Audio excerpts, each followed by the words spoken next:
Hi everyone! Before we get into this audiobook, I'd really appreciate it if you could hit the subscribe button and drop a like. It helps me out a lot as well as contributes a lot to the channel. Now, let's get into the story. I hope you enjoy. The ancient forest that cradled the Stonepeak Pack territory breathed with a primal living energy. Every rustle of leaves, every murmur of the stream, every whisper of the wind carried the faint yet undeniable scent of pine needles, damp earth, and the underlying musk of wolf. It was a familiar comfort, a profound, ingrained part of my existence, a scent I had known since birth. For 18 years, I, Clara, had been a part of this world, living within this constant, low thrum of wolf instincts and shifting magic. Every autumn, as the air grew crisp with the promise of winter and the leaves began their spectacular transformation from vibrant green to fiery reds and golds, my friends and cousins would eagerly anticipate their own first shift. Their bodies would tremble with suppressed power, their eyes alight with the thrill of becoming whole, of embracing their inner beast. My younger sister, Elena, barely 15, had already experienced her first clumsy shift just last spring, collapsing in a heap of disproportionate limbs before emerging as a sleek, confident gray wolf, her howl echoing through the trees with unbridled joy. But for me, the waiting was a gnawing anxiety, a persistent ache behind my ribs. Each passing full moon, each lunar cycle that found me still stubbornly, disappointingly human, chipped away relentlessly at my self-assurance, eroding the carefully constructed facade of patience I presented to the world. My parents, both respected pack elders whose wisdom was sought by many, offered soothing words and reassuring smiles, their voices soft with a practiced calm. They attributed my delay to a unique connection to my human side, a strength they insisted would manifest in time, a deeper bond to our non-shifting ancestors. Yet, a cold knot of dread tightened in my stomach with every unfulfilled expectation, with every new moon that brought no change. What if I'm not meant to shift at all? The silent whisper of my deepest fear echoed, a persistent, chilling refrain in the quiet corners of my mind. Life within the pack was a vibrant, intricate tapestry woven with threads of shared rituals, communal spirit, and an undeniable connection to the natural world. We hunted the sprawling forests, our movements fluid and instinctive when in wolf form. I, however, was always the one left behind, tracking human trails that might wander too close to our borders, or gathering the wild herbs that thrived in the shadowy dells, my senses limited compared to my wolf-blooded kin. We gathered nightly around crackling bonfires in the main clearing, their flames leaping high against the velvet canvas of the night sky, sharing stories and laughter that echoed under the vast, star-dusted canopy. I threw myself into every aspect of pack life, striving with an almost desperate eagerness to compensate for my lack of a wolf form, to prove my worth despite my difference.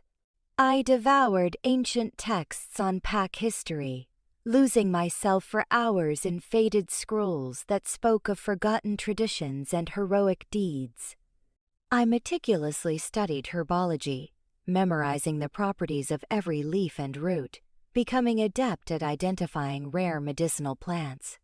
I became skilled at discerning subtle shifts in the wind that indicated human presence, interpreting their footsteps, their hushed conversations, though the complex, layered sense of other wolves remained a perplexing mystery to my limited human senses. My world, though filled with love and belonging, felt subtly, irrevocably out of sync with everyone else's. They moved with an innate grace, their instincts guiding their every action, their senses reaching far beyond the mundane, while I relied on observation and intellect, on carefully honed human skills. They soared on 4, unbound by gravity, while I remained firmly on 2 feet, forever gazing longingly at a freedom I could not attain. My best friend, a spirited, fiery redhead named Bryn, whose wolf was as wild and untamed as her tumbling curls, was a constant source of unwavering support. She was the one who encouraged me to find my own strengths, to not compare myself to others. "Your shift will come, Clara," she'd reassure me, her hand warm on my arm. "And when it does, it'll be something spectacular. You're too unique to be ordinary." Her words, though comforting, often felt like a gentle pressure, another expectation to live up to. I longed for that spectacular shift, for the moment I would finally feel complete, finally belong without reservation. Then came the moonlit festival, a deeply significant celebration held under the brightest, most potent full moon of the year. It was a time of joyous revelry, of feasting and dancing, and, for many young adults, the profound discovery of their destined mate. I had always approached these festivals with a peculiar blend of excitement and profound trepidation. Would this be the night? Would my wolf, after all these years, finally stir, a primal roar acknowledging its other half, its chosen soul? Or would I remain an outsider, forever gazing longingly at a world I couldn't fully join, forever yearning for a connection that eluded me? I remember the biting chill in the air that night, a sharp contrast to the warmth of the roaring bonfires. The pervasive scent of wood smoke and roasting venison mingled with the intoxicating sweet aroma of blooming night jasmines, a heady perfume that filled the clearing.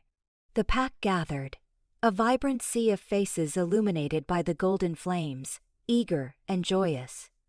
Laughter, rich and uninhibited, echoed through the ancient trees, intertwining with the soulful, exultant howls of wolves already shifted, celebrating their freedom, their wholeness, under the benevolent, watchful gaze of the moon.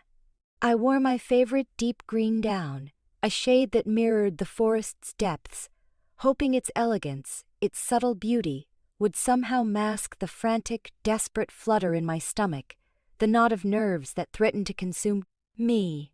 And then, in the midst of the swirling celebration, as if plucked from a dream, he appeared. He wasn't from our pack.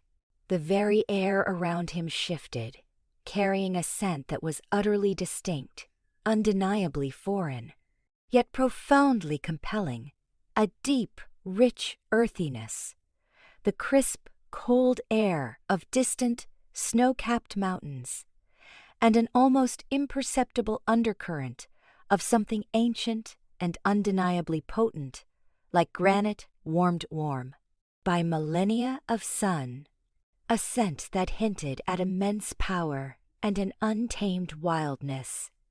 Alpha Rhys of the Stonepeak Pack. His formidable reputation preceded him, a whispered legend among the territories, a force of nature, a leader known for his unyielding strength, his shrewd tactical mind, and his fierce, almost terrifying loyalty to his own. He was tall, powerfully built, with broad shoulders that seemed to dwarf those around him. His dark, wind-swept hair fell across a rugged, intelligent forehead, and his eyes, the color of old gold, were sharp and intelligent, capable of both fierce, unwavering determination and a surprising, almost gentle warmth that drew you in. He moved through the jubilant crowd with an undeniable, almost magnetic presence, cutting a silent path through the throng of celebrating wolves and their human counterparts as if they were water parting before him. As he drew closer, a strange, unprecedented sensation bloomed in my chest. It wasn't the searing heat, the undeniable magnetic pull, the instant, overwhelming recognition my friends had described when they found their mates. Instead, it was a profound stillness, a calming resonance, a sense of deep completion, as if a missing vital piece of my soul had finally slotted into place, finding its perfect counterpart. It was a resonance, a deep, quiet hum that settled over me, quieting the frantic flutter in my stomach, replacing it with a serene, absolute certainty. This was it. This was him. His golden eyes, piercing and intense, swept over the crowd, dismissing every other face, every other scent, every other presence, until they landed, unerringly, on mine. Time seemed to warp, stretching thin and fragile, suspending us in a bubble of anticipation. The joyous cacophony of the festival faded into a distant, muted hum, like background noise in a dream, an indistinct murmur beyond our intimate sphere. He strode towards me, his gaze never breaking contact, a slow, deliberate walk that spoke of immense control and an unshakable purpose. It sent shivers, not of fear, but of profound anticipation, down my spine, making my blood sing. My breath hitched in my throat, a fragile thing caught between my lips. This was it. My mate, my wolf had to stir now. It had to. It absolutely, irrevocably had to. He stopped directly in front of me, his towering presence overwhelming, yet profoundly comforting, like standing before a vast ancient oak rooted deep in the earth. The scent of him, now directly enveloping me, was intoxicating. A primal anchor that grounded me instantly, centering my chaotic emotions. He reached out, his large hand, calloused from countless battles and endless patrols, hovering for a moment, then gently, tentatively, cupping my cheek. His touch was a jolt, not of electricity, but of profound connection, a wave of undeniable recognition that washed over me, a feeling of finally being home, truly and irrevocably, after a lifetime of searching. His thumb brushed my skin, a feather-light touch, and in that moment, something shifted within me.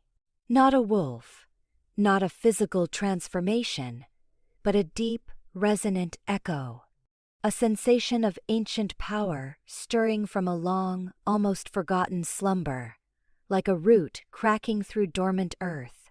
His golden eyes, usually so composed and unreadable, widened fractionally with a raw, undeniable recognition, a flash of surprise that quickly morphed into fierce possessiveness, a primal claim. "Mate," he rasped, his voice a low, gravelly rumble that vibrated through my very bones, settling deep within my core, staking a claim on my soul. The word was a primal declaration, a sacred promise whispered on the wind, etched into the very fabric of our shared destiny. He pulled me closer, his strong arms wrapping around me, holding me against his broad, solid chest. The rich, earthy scent of him enveloped me completely, and for a fleeting, perfect moment, I felt whole, complete, utterly at peace, as if every fragmented piece of my being had finally found its true place, counterpart. But then, it happened. The bond, that shimmering, sacred thread meant to weave between fated mates, began to bloom. It was a shimmering thread of golden light, ethereal and incandescent, weaving between us, connecting our souls, a beautiful, delicate tapestry forming. I felt the initial warmth, the comforting intertwining of our spirits, a gentle whisper of eternal connection, a serene sense of rightness. And then, abruptly, violently, my body rejected it. It wasn't a subtle withdrawal, a gentle fading. It was a brutal, instantaneous convulsion, a sudden, searing pain that tore through my chest, a burning sensation as if my very essence was being ripped apart from the inside, shredded by an unseen force. The warmth of the nascent bond twisted into an unbearable agony, a discordant screech in my soul, like two incompatible melodies clashing violently, grating against each other. My vision blurred, tears springing to my eyes, hot and sharp, and a strangled gasp, choked off by the overwhelming pain, escaped my lips. I pushed away from Rhys instinctively, my hands clutching my chest as if to hold myself together, to prevent myself from unraveling, my body trembling uncontrollably, every nerve screaming in protest, rejecting the paw. Unbearable sensation. Rhys's golden eyes, initially filled with tender recognition and a dawning possessiveness, snapped open in shock, then alarm, then a deep, primal confusion that etched lines of disbelief onto his rugged face. He recoiled, his expression mirroring my own sudden agony, as if he'd been physically struck by the unseen force that tore through me. The bond, which had just begun to solidify, to knit us together, snapped back, fraying, refusing to complete. A broken cord between us. He could still feel the connection, tenuous and fragile, a ghost of what it should have been, but something was terribly, fundamentally wrong. A discordant hum where a symphony should have been, a void where completeness should have been. Around us, the joyous sounds of the festival slowly returned, muted and distant, as if from behind a thick pane of glass, observing us from afar.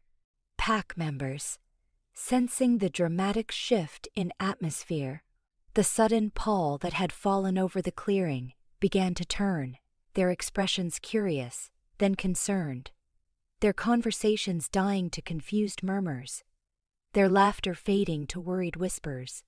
My parents, their faces etched with immediate worry, pushed through the gathering crowd, their eyes fixed on my trembling form, their instincts screaming that something was terribly, irrevocably wrong with their daughter.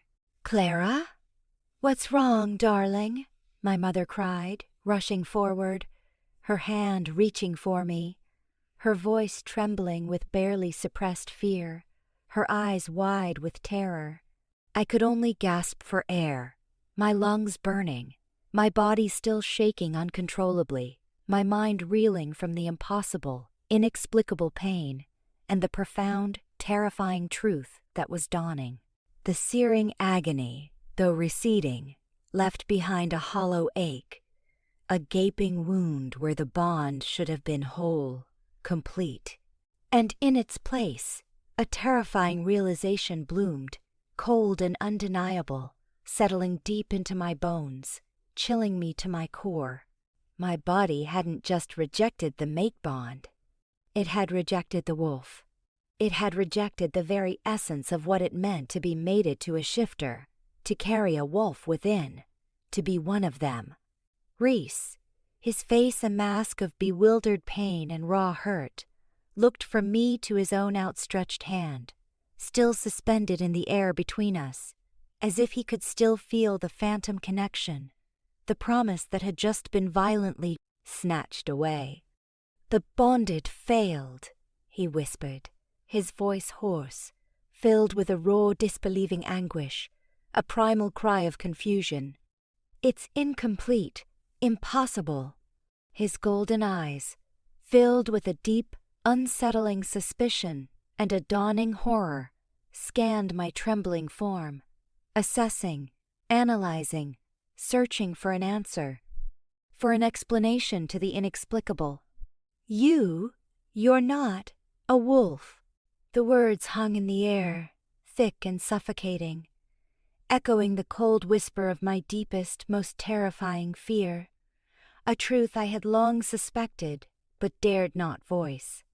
"I am not a wolf." The truth, spoken aloud by my mate in the sudden, crushing silence of the festival, resonated with a chilling certainty, like a funeral bell tolling a dark truth. It explained everything. The protracted lack of a shift, the complete absence of wolf instincts, the profound, unshakable sense of being perpetually out of step with my own kind, the perpetual alien in their midst, always observing, never truly participating. But if I'm not a wolf, I choked out, tears finally spilling from my eyes, hot trails down my cold cheeks. What am I then? What am I? What am I meant to be? My father finally met my gaze, and his eyes, usually so strong and resolute, now held a profound, unsettling fear I had never seen there before. A primal terror that shook me to my core, reflecting my own burgeoning, my own burge. Dread. "Clara," he said, his voice grave, heavy with a terrible knowledge he wished he didn't possess, a burden he now had to share. "The healers, they believe you are not a wolf. You never were. You are something else entirely. Something chirely, ancient." The words hit me like a physical blow, shattering the fragile hope I had clung to for so long, the illusion I had built around myself. Not a wolf. The revelation in the infirmary, whispered in hushed, terrified tones, resonated with a chilling certainty. It explained everything. The persistent lack of a shift, the absence of wolf instincts, the profound sense of being perpetually out of step with my own kind. "But if I'm not a wolf," I choked out, tears welling in my eyes, "what am I?" My father hesitated for a long, agonizing moment, then sighed, running a weary hand through his dark hair. His broad shoulders slumped, the weight of the world seemingly on them. "The ancient texts, the myths, they speak of creatures that predate our kind, beings of immense power, tied to the very essence of the earth, not to the moon. They are said to be almost human in appearance, but they carry a different kind of magic, a dormant power that can be unpredictable. Some stories call them earthborn, others elders, or children of Gaia. They were often hunted, feared by alphas for their unknown abilities, their disruptive nature, and sought by witches who craved their power, to harness it for their own dark ends, to enslave it." My mind reeled, struggling to comprehend the fantastical revelation, the impossible truth of my own being. A creature of myth. It sounded like something ripped from a cautionary bedtime story. A fantastical tale, not the terrifying, bewildering reality of my own existence. Hunted? Feared? By alphas? By witches? The words sent a fresh wave of cold dread through me, chilling me to the bone, solidifying the terrifying isolation I felt, the profound sense of being utterly alone. Why would Rhys be my mate if I'm this? If I'm something to be feared, something unnatural? My mother stroked my hair, her touch soothing, though her hand trembled slightly, betraying her own profound fear, her desperate hope. The mate bond, Clara, is primal. It recognizes souls, not species. It sees the essence of who you are, regardless of your form, your origin, your history, your power. Her voice was soft, laced with a deep sadness, but her eyes held a new, deeper worry, a profound fear for my future, for the danger that now clung to me. But alphas are fiercely protective of their lineage, their bloodlines, their very way of life, their traditions.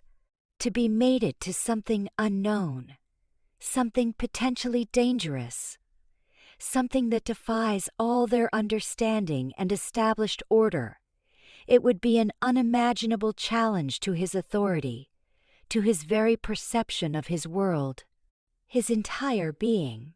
It would shake the very foundations of his pack, his leadership, his identity.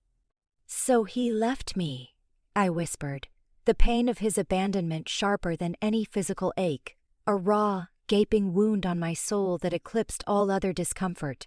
He chose his pack, his world, over me. He chose fear over our bond. He chose tradition over fate. He chose what he knew over what he felt. He is Alpha, Clara.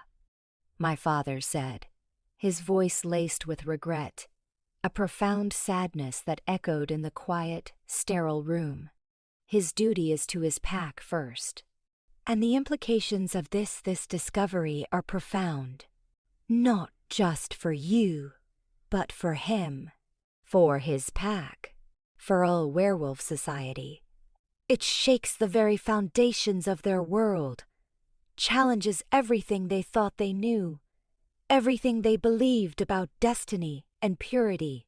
The crushing weight of their words settled upon me, a suffocating burden that pressed down on my chest, making it hard to breathe. I wasn't just Clara, the pack's quirky late bloomer, the one who never quite fit. I was something else, something ancient, something that disrupted the very fabric of their carefully ordered, tradition-bound world. My mate, the powerful Alpha Rhys, had found me, only to reject me, to flee when the terrifying truth of my nature revealed itself.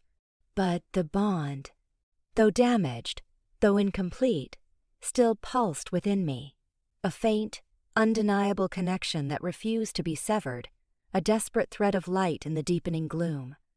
I might not be a wolf, but I was still his, and that truth, even in my despair, clung to me, a desperate flicker of hope in the overwhelming darkness. My life, as I knew it, was irrevocably changed.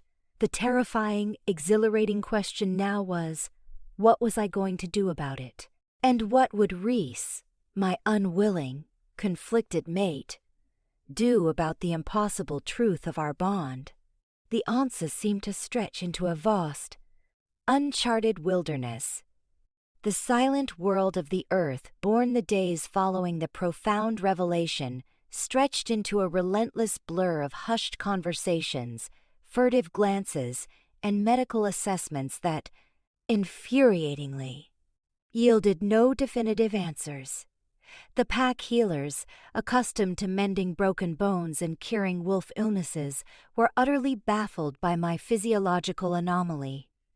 They could find no disease, no curse, no discernible reason for the bond's violent rejection, or my lifelong inability to shift.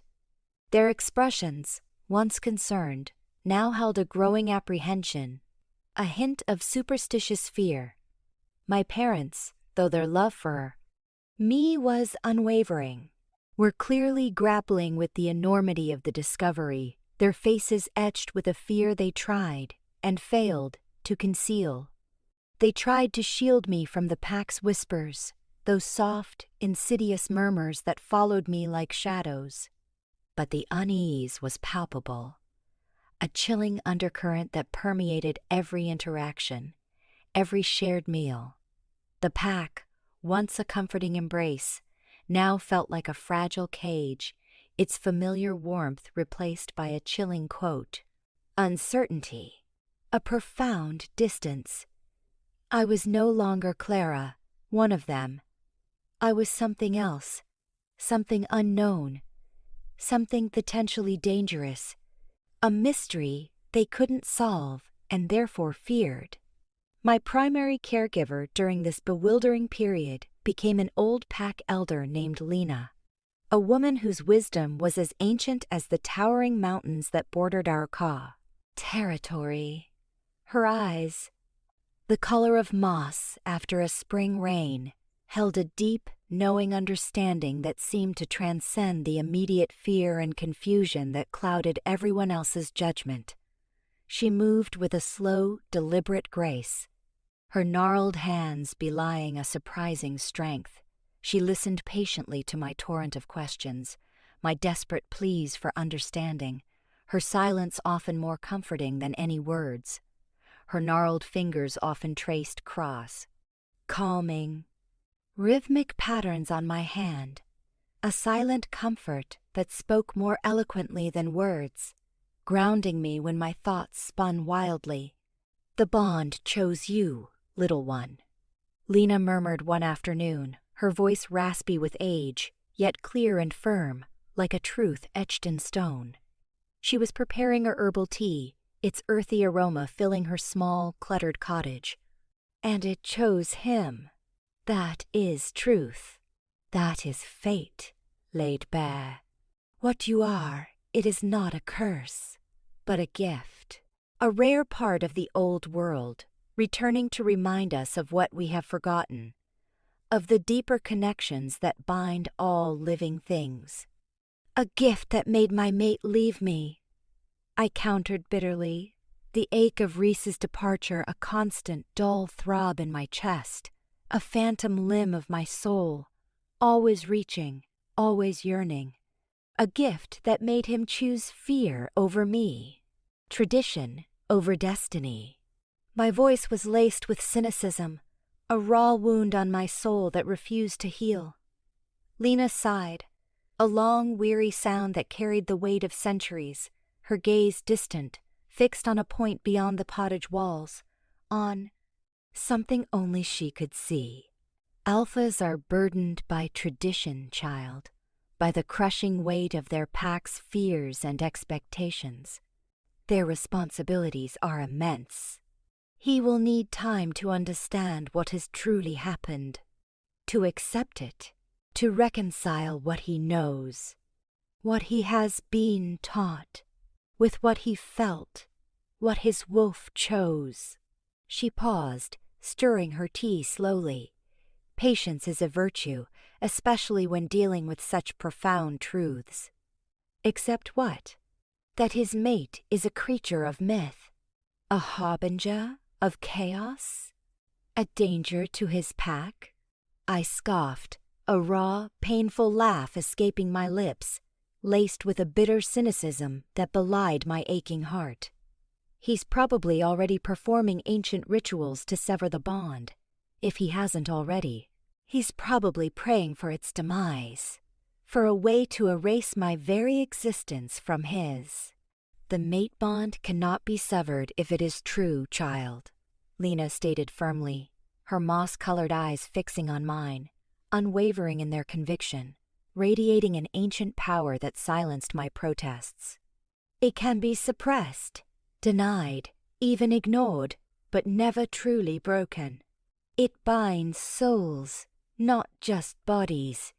It is an unbreakable cord woven by destiny, by forces far older than any wolf. Her words, though comforting in their declaration of the bond's permanence, also felt like a heavy burden.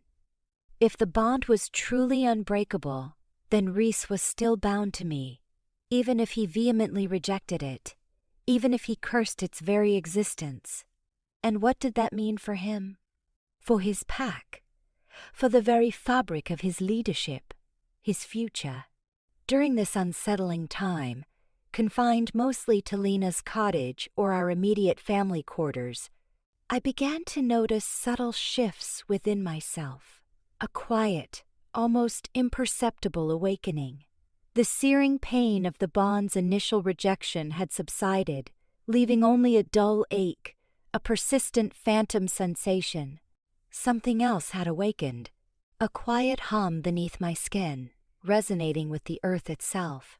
My senses, once purely human, seemed sharper, more attuned to the world around me, as if a veil had been lifted. The forest, which I had always appreciated from a human perspective, admiring its beauty, now vibrated with a deeper resonance, a pulsing network of unseen life, a living consciousness I could almost feel. I could feel the subtle shifts in the earth beneath my feet, its gentle tremors. Silent, tireless growth of plants pushing through the soil, their life force almost audible. I could sense the gentle pulse of unseen life flowing through roots and veins, a vast interconnected web.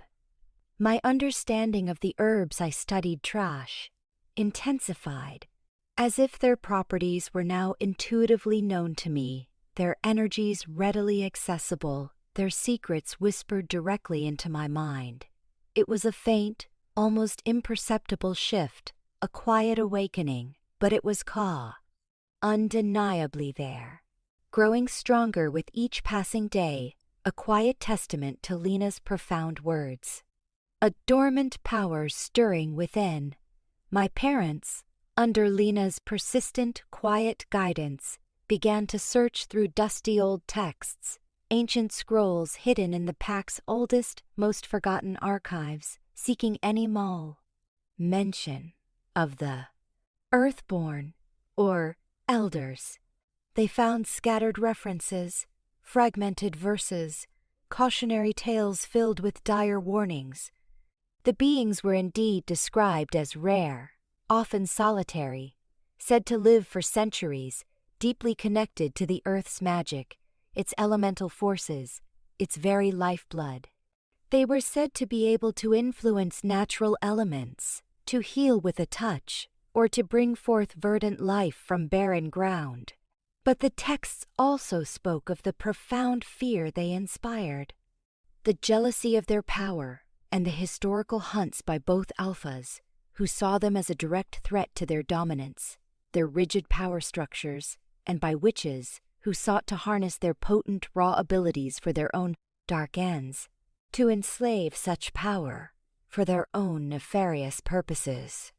The more I learned, the more isolated I felt, the more terrifying my newfound reality became.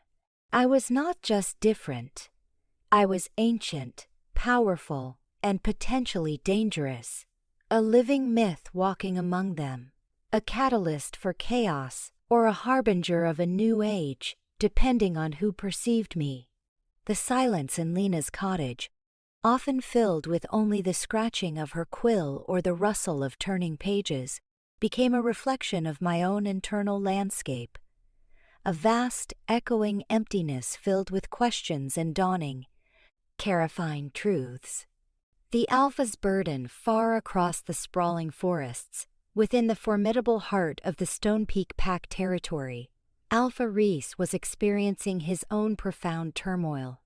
The mate bond's violent rejection had not only stunned him, but had also sent a ripple of chaos through his wolf, a primal anguish that manifested as a constant, nagging pull, the deep ache of an incomplete connection, a phantom limb of his soul reaching out for its other half, forever seeking something that wasn't there. His wolf, usually a source of immense power, clarity, and unwavering instinct, was restless, agitated, howling with a primal confusion that mirrored his own disoriented state. The pack, attuned to their alpha's emotional state, felt his unrest, a simmering tension that made even the most disciplined warriors edgy. He had returned to his territory in a silent, seething fury, his mind reeling from the impossible revelation, the unthinkable truth of his mate. His mate, his fated Luna, was not a wolf. It defied every law, every prophecy, every ingrained belief he held about destiny and tradition. He was Alpha, leader of a powerful pack, guardian of their lineage, and his mate was an unknown. A myth. The very thought sent a cold dread through him, chilling him to the bone, gnawing at his composure. What would this mean for his pack, for his lineage, stretching back generations of powerful, pure-blooded wolves? Would his authority be challenged? Would this perceived weakness, this unprecedented anomaly, make them targets for ambitious rivals, for opportunistic enemies?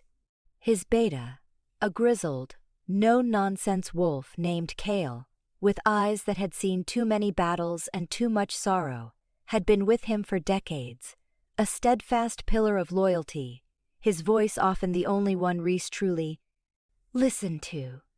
Kale had witnessed Rhys's shock and subsequent withdrawal firsthand, the grim silence that had descended upon his Alpha, a suffocating cloak of despair. "Alpha," Kale rumbled one evening, his voice deep, finding Rhys staring out at the moonlit forest from his study, his eyes hollow, shadowed with torment, lost in a sea of unspoken questions. "You haven't shifted properly in days. Your wolf is restless, agitated, The pack feels your unrest. They feel your uncertainty, your pain. It unnerves them. My mate, Rhys ground out, his voice raw, hoarse with suppressed anguish, a guttural sound that spoke of deep torment. She's not a wolf, Kale. The Bonda, it violently rejected her wolf form. It was a searing pain. She's something else, something ancient, unheard of in our modern world. A being of myth, a creature from forgotten tales. He ran a frustrated, weary hand through his dark hair, the weight of the revelation pressing down on him, a crushing burden on his powerful shoulders. How can I lead my pack with a mate like that? How can I protect her, or us, if I don't even understand what she is? If she's a potential threat, a vulnerability I cannot comprehend? The words were laced with a desperate fear he rarely allowed himself to show. Kale, though equally wary of the profound unknown, was fiercely loyal to his alpha, his respect for Rhys absolute. He knew Rhys better than anyone, understood the deep sense of duty that drove him. The bond is true, Alpha, he stated, his voice firm, unwavering, like a rock against the storm. Your wolf chose her. That cannot be denied, cannot be ignored, no matter how much you wish to. Whatever she is, whatever ancient power she holds, she is still your mate. And an alpha does not abandon his mate, especially not one chosen by destiny itself. That is betrayal, not strength. But what if she's dangerous? Rhys retorted, his golden eyes flashing with a flicker of primal fear, a raw, guttural fear that went against every ingrained instinct, every fiber of his being. What if her power is uncontrollable, a force of chaos? What if she brings ruin to our pack, to everything I have built, to generations of lineage? The old texts speak of such beings as being feared, hunted, for good reason. They were seen as destructive, unpredictable. The old texts also speak of fear breeding ignorance, Alpha, Kale countered, his voice surprisingly gentle, yet firm, laced with an ancient wisdom. They speak of prejudice obscuring truth, of tradition blinding reason. You felt the bond. You know it chose her. Your wolf, the purest, most instinctual part of you, chose her. Perhaps this is not a curse, but a destiny, a new path for our kind, a shift in the shift, very fabric of our world. A challenge to grow. Rhys spent restless weeks poring over ancient texts, dusty scrolls of prophecy, and forgotten lore in his own pack's vast, dimly lit archives, consuming every word with a desperate hunger. His frustration grew with every inconclusive page, every fragmented verse that offered more questions than answers, every cautionary tale that hinted at destruction. He found scattered references to earth-born creatures, beings of immense elemental power, often seen as harbingers of great change or great destruction, their existence a tantalizing mystery that bordered on the quarter. Terrifying. The stories painted them as both revered and feared, their existence a profound enigma. He learned that their power was not lunar, like the wolves, but terrestrial, drawing from the very core of the earth, from its living essence, from its ancient, pulsating heart. The idea of his mate possessing such unknown, potent, elemental magic was unsettling, even terrifying, defying all logic and tradition, challenging his very identity. Yet, despite his profound fear, despite his ingrained instincts screaming at him to sever the impossible connection, to tear away from this unforeseen destiny, the mate bond persisted. It was a constant, gentle pull, a subtle reminder of the woman he had found, the woman his wolf had chosen, the woman who had brought a profound stillness to his restless soul. However fleetingly, he remembered her silver eyes, calm and intelligent even in the face of his pack's aggression, her quiet strength that had somehow pierced his confusion. He remembered the profound sense of completion he had felt in her presence before the searing pain of the bond's rejection, a brief glimpse of wholeness. My mate. Even if she wasn't a wolf, she was still his. That truth, primal and undeniable, slowly began to eclipse the fear, replacing it with a growing determination, a fierce possessiveness. One night, under a sky ablaze with countless stars, their light distant and cold, Rhys stood on the highest peak of his territory, the wind whipping his hair, feeling the familiar hum of the mate bond, now a dull ache instead of a searing pain, a persistent thrum in his very being. He looked towards the distant lands of the Stonepeak Pack, where he knew Clara resided, her quiet strength enduring, her mysterious power stirring. His wolf, restless and yearning, pushed against his human form, a guttural growl of longing, urging him to return to her, to understand, to claim his mate, to make their incomplete bond whole, to bridge the impossible gap. The fear was still there, the unknown was still terrifying, a vast uncharted territory before him, but it was slowly, irrevocably being eclipsed by a different, more powerful emotion. A fierce possessiveness, a primal, unyielding need to protect the woman his soul had chosen, regardless of her nature, regardless of what the old world might say, regardless of the consequences. He had left her in fear, consumed by his own terror and the crushing weight of his duty, of his inherited responsibilities. But he would return in determination. He would learn what she was. He would understand her power.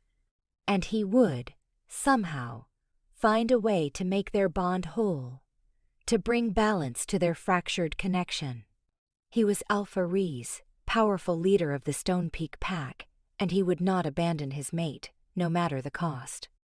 Even if it meant challenging every convention, every deeply ingrained fear, every ancient myth that stood in their way, he would face this unknown, for her, for them, for the future he now knew, with a certainty that shook him to his core, was inextricably linked to hers. The return and the reconciliation, the scent of Rhys's return, hit me before his physical presence. It was a familiar anchor, a rich blend of earth and mountain air that now, instead of inciting panic, brought a strange, unsettling calm.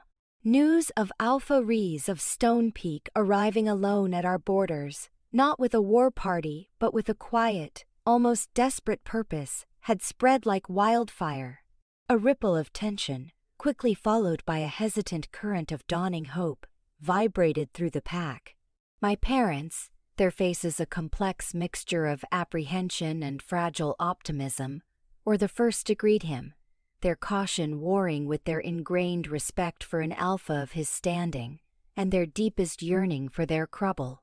Daughter's happiness. I was in Lena's quiet cottage, tracing diagrams of unseen ley lines and experimenting with coaxing wilting herbs back to life, when my mother rushed in, her breath coming in short gasps, her eyes wide with a mixture of excitement and trepidation. "Clara, he's here. Rhys is here. He wants to see you. He asked for you by name, explicitly." My heart leaped into my throat, a sudden, frantic flutter of hope and fear, a chaotic symphony of emotions warring within me. He had come back. But why? To finally, unequivocally sever the bond in person, to demand answers he couldn't comprehend, to finally reject me face to face, to tear the last thread of connection with his own hand. I felt a wave of nausea, a dizzying uncertainty, my mind racing through 1,000 terrifying, exhilarating possibilities. My hands trembled, scattering the herbs I was holding. "Go, child," Lena urged, her moss-colored eyes holding a gentle wisdom that seemed to calm the frantic beating of my heart. She reached out, her gnarled hand gently touching my arm, a silent reassurance. "Face him. You are stronger than you know, stronger than he knows, and brave enough to seek your own truth." I walked towards the pack house, each step heavy with anticipation, my senses heightened. The familiar sense of our home, usually so comforting, now seemed to vibrate with an expectant hum. I found him in the main hall, standing by the large, roaring stone hearth, its fire casting dancing shadows on his powerful, unyielding frame. He wore dark, practical clothing, unadorned, emphasizing his raw strength and unyielding presence. His scent, that rich earth and cold mountain air, now felt like a magnetic pull, drawing me closer despite my apprehension, a silent anchor in the storm of my emotions. His golden eyes, intense and unwavering, met mine across the vast room, a silent challenge, a silent question, a desperate plea. I felt the familiar hum of the mate bond, no longer painful, but a soft, persistent thrum of connection, a gentle assertion of its undeniable presence, a quiet whisper of destiny. He hadn't just left. He had come back. He walked towards me, his gaze never breaking contact, a slow, deliberate approach that spoke of immense control and an unshakable purpose. His powerful strides seemed to eat the distance between us. My hands clenched at my sides, my breath hitched in my throat, a fragile thing caught between my lips. This was it. The moment of truth, the precipice of my new, unknown life, the culmination of weeks of agonizing uncertainty. "Clara," he said, his voice a low, resonant rumble, holding a surprising softness that belied his powerful presence, a tenderness I hadn't expected.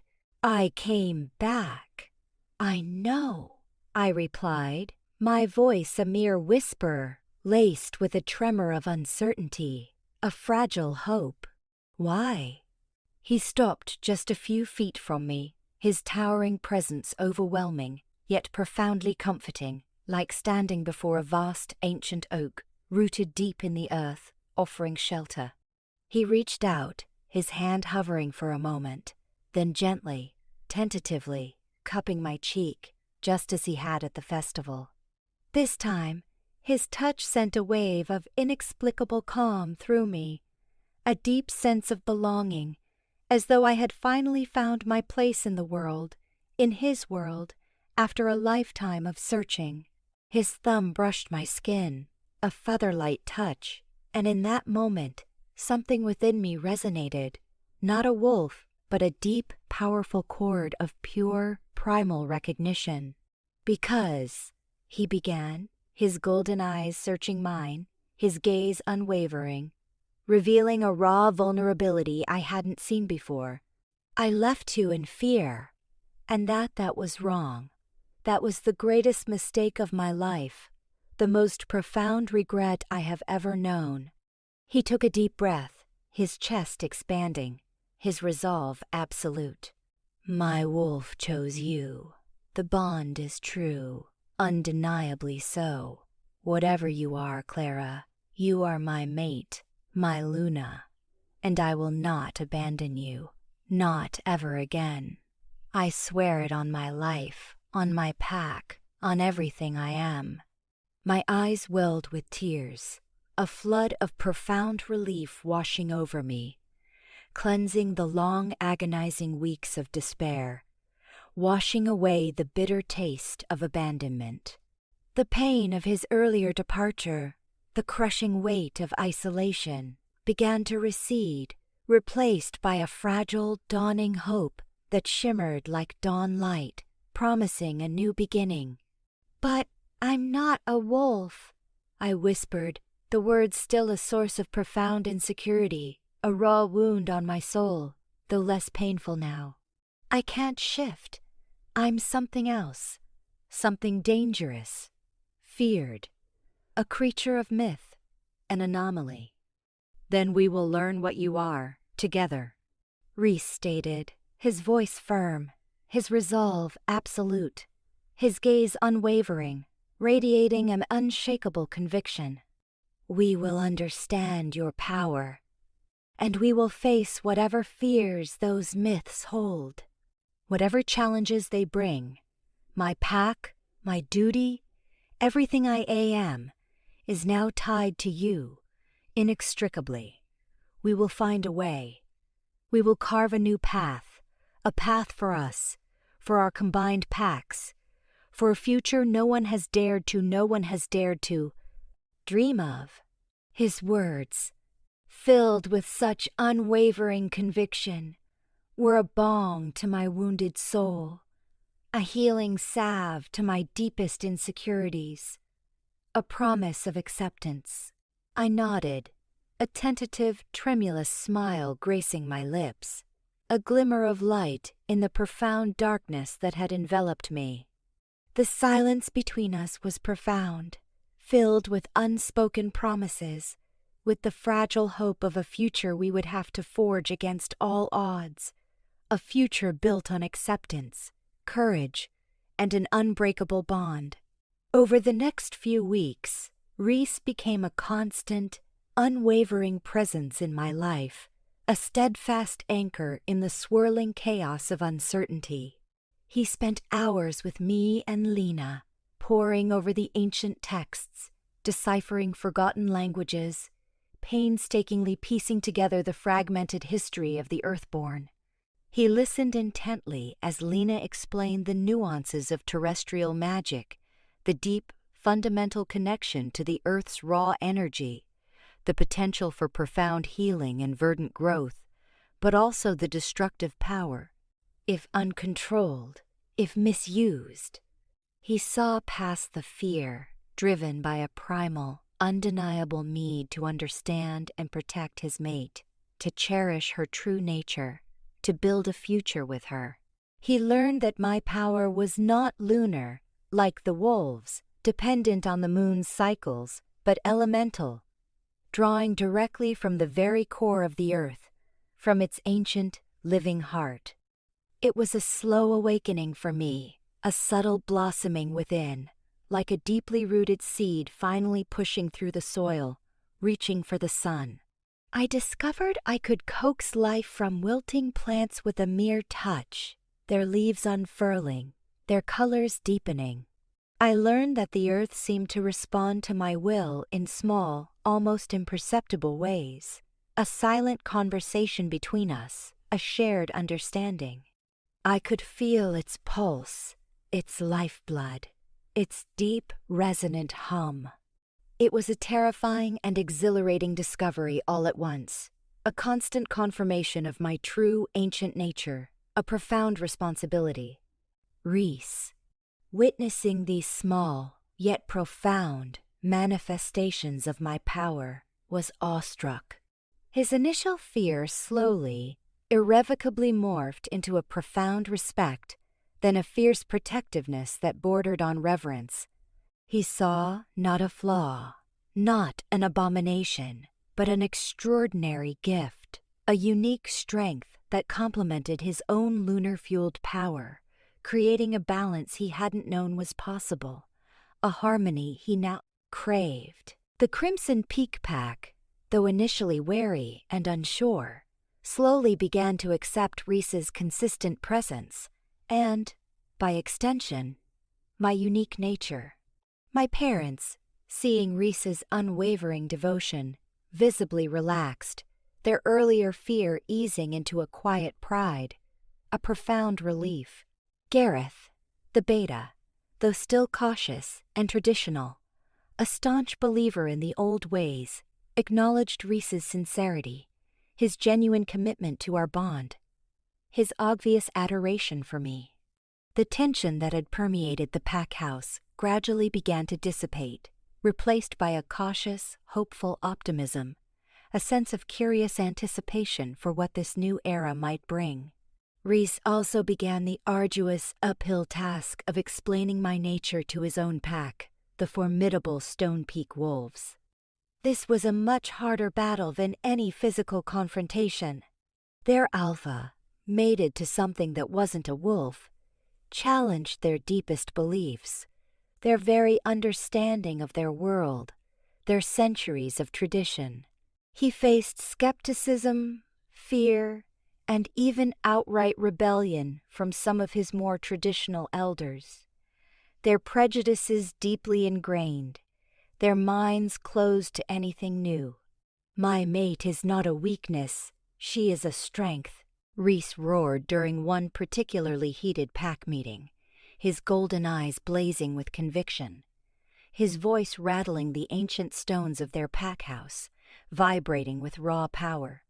"Her power is ancient, connected to the very essence of the earth. It is a gift that will protect us, heal us, make us stronger than we have ever been. It is a future, not a threat. She is my Luna, and she is worthy of your respect." He brought me to his pack, not to hide me away in shame, but to introduce me, to present me as their Luna, their future.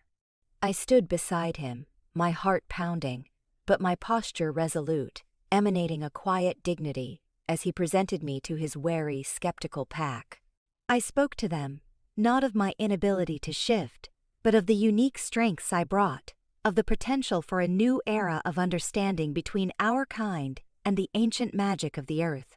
I showed them small, gentle demonstrations of my nascent power, coaxing a wilting flower to bloom in their presence, its petals unfurling in vibrant color, calming a restless, agitated animal with a simple touch, its trembling ceasing.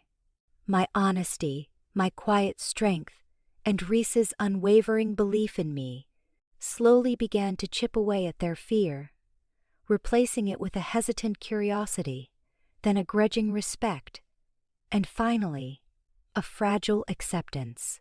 Still, the world beyond our combined territories remained a persistent threat, a vast unknown, filled with prejudice and misunderstanding. The myths of the Earthborn were not just bedtime stories, they carried a chilling weight, a dark history of persecution. Witches, always seeking power, always craving more, would undoubtedly be drawn to me, like moths to a powerful flame, their hunger insatiable. And alphas, wary of any unknown influence that threatened their dominance, their carefully constructed order, would see my existence as a fundamental challenge, a potential disruption to their long-held authority. One afternoon, as Rhys and I walked through a secluded part of the Crimson Peak forest, the sun dappling through the leaves, casting shifting patterns on the forest floor, he stopped, pulling me close, his arms a comforting rubber cage around me. "My pack is beginning to accept you, Clara," he murmured, his breath warm against my hair, his voice filled with a quiet triumph. "But the world outside it will not be as understanding. There will be challenges, dangers. We face them together, but they will come, and they will be fierce." "I know," I replied, leaning into his powerful embrace, feeling the comforting strength of his body against mine, a tangible anchor in an uncertain world. "But we'll face them together, whatever comes. Our bond makes us stronger than any individual threat." He tilted my chin up, his golden eyes filled with a fierce, unwavering protectiveness, a deep, abiding love that resonated with the very core of my being. "I will not let anything happen to you, my mate, my Luna. Whatever comes, we face it as one. My strength, my wolf, will always be yours. My life is yours. My destiny is yours." The bond, once fragile, once a source of searing pain and profound uncertainty, now resonated with a deep, unwavering power, knitting our souls together in an unbreakable tapestry. a profound connection that transcended all known laws, all traditions. I was mated to a shifter, a powerful alpha. And I was not a wolf. I was something older, something mythical, a creature born of the very earth, its ancient heart beating in rhythm with my own. Feared by alphas, hunted by witches. But the bond didn't lie. I was still his. And with Rhys by my side, I knew we could face anything. Our journey was just beginning. The true test of our bond and my ancient power lay ahead, waiting in the shadows, ready to be illuminated by our shared strength. Whispers of war, the quiet acceptance that had begun to blossom within our immediate packs was a fragile bubble, easily pierced by the pervasive fear and suspicion that still permeated the wider werewolf world. News of Alpha Rhys, the powerful leader of the Stonepeak Pack, being mated to a non-shifting, earthborn Luna had spread like wildfire across the territories, igniting furious debates in pack houses, fueling hushed whispers among traveling merchants, and sending ripples of profound unease through ancient alliances. Some, clinging to archaic traditions and rigid interpretations of ancestral law, viewed it as an abomination, a dangerous corruption of the sacred mate bond, a sign of impending chaos that threatened their very way of life. Others, the more progressive and open-minded alphas, cautiously observed, recognizing the potential for a new era, albeit one fraught with peril and uncertainty, a departure from everything they had known. Our first major challenge came not from a direct assault, but from an unwelcome visitor whose presence alone was a statement. Alpha Theron of the formidable Timberwolf Pack, a rigid, traditionalist leader, known for his unyielding adherence to ancient laws and his unwavering belief in the purity of the wolf bloodline, arrived at our borders, unannounced. His powerful wolf guard bristling with unspoken hostility.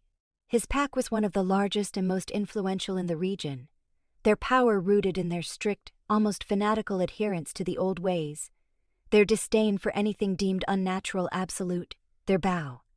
Intolerance a defining trait. Rhys and I met him in a neutral clearing, carefully chosen for its defensibility and clear lines of sight, its open space allowing no room for hidden agendas. We were flanked by my parents and Gareth, along with Kale and a few of Rhys's most senior, most loyal warriors, their expressions grim but resolute.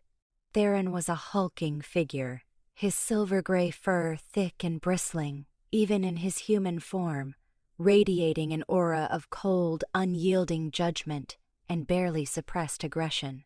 His eyes, the color of stormy, unforgiving skies, were cold and openly contemptuous, fixed on me with undisguised disdain, as if I were something repulsive, a blight upon the very earth. Alpha Rhys. Theron's voice was a low growl, devoid of any warmth, cutting through the forest air like ice, sharp and cutting. I hear disturbing rumors from your territory. Rumors of a Luna who cannot shift, a being of unknown origin, an aberration. His gaze, filled with undisguised contempt, swept over me, lingering on my very human form, my lack of a wolf, as if I were a visible flaw, an insult to his ancient lineage. This is an affront to our kind, Rhys, a corruption of the sacred mate bond. You are a powerful alpha. You must sever this unholy connection. You must choose a proper Luna, a wolf of our blood, worthy of your lineage, worthy of your lineage. Your pack.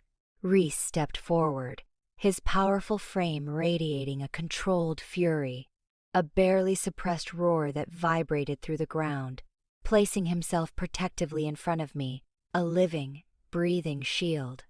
My mate is my Luna. Theron, he stated, his voice a low, dangerous rumble that vibrated through the very ground, thick with unwavering conviction. The bond chose her, and I will not sever it. Her power is not a corruption. It is a gift, a connection to the very essence of this earth, to its ancient magic. It makes us stronger, more balanced than any pack before us. It is a true strength. Theron scoffed, a dismissive, sneering sound that grated on my ears, filled with disdain. Strength comes from the wolf, Alpha, from the moon, from the ancient, pure bloodline, from traditions passed down through generations, not from some mythical creature. You have been deceived, Rhys. This gift you speak of is a danger, to you, to your pack, to all of us. She could bring chaos, destruction, unravel the very fabric of our society, expose us to unknown threats. She brings life, Theron, I interjected, stepping forward slightly from behind Rhys, my voice clear and steady despite the tremor in my hands, despite the cold dread that pricked at my skin. I met his cold, judgmental gaze directly, refusing to flinch, refusing to be intimidated by his bluster. I am connected to the earth, to its healing power. I can coax life from barren soil, soothe troubled waters, even mend broken bones faster than any wolf can heal. I am a source of balance, not chaos. My power is a force of creation, not destruction. I paused, then deliberately sent a pulse of concentrated energy into the earth beneath our feet. A small patch of barren, rocky ground near Theron's intimidating boots suddenly burst forth with vibrant, verdant green sprouts, blossoming before our very eyes, a silent, undeniable testament to my words, a defiance of his call. Prejudices. Theron stared, his stormy eyes widening marginally in surprise, then quickly narrowing with suspicion, a flicker of genuine unease crossing his face, revealing his momentary shock. A parlor trick, he sneered, though his voice lacked its former conviction, a tremor of doubt entering it. A display of strange, unnatural magic. This only confirms my fears. What other powers do you possess, creature?